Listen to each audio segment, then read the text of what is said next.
عبداللہ بن عباس رضی اللہ تعالیٰ عنہ نے ایک رات رسول کریم صلی اللہ علیہ وسلم کی زوجہ مطہرہ اور اپنی خالہ حضرت میمونہ رضی اللہ عنہ کے گھر میں گزاری۔ وہ فرماتے ہیں کہ تکیے کی عرض یعنی گوشہ کی طرف لیٹ گیا اور رسول کریم صلی اللہ علیہ وسلم اور آپ کی اہلیہ نے معمول کے مطابق تکیے کی لبائی پر سر رکھ کر آرام فرمایا۔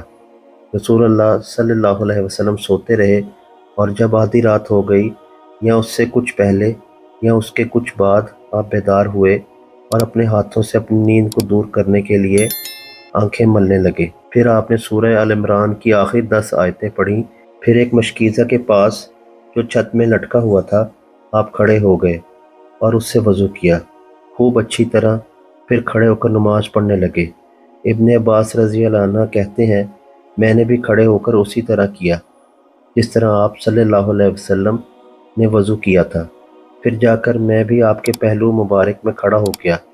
آپ نے اپنا داہنا ہاتھ میرے سر پر رکھا اور میرا دایاں کان پکڑ کر اسے مروڑنے لگے۔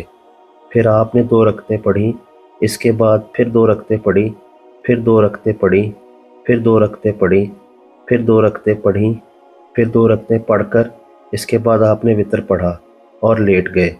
پھر جب مؤذن آپ صلی اللہ علیہ وسلم کے پاس آیا تو آپ نے اٹھ کر 2 رکعت معمولی طور پر پڑھی، پھر باہر تشریف لا کر صبح کی نماز پڑھی۔ صحیح بخاری حدیث نمبر 183۔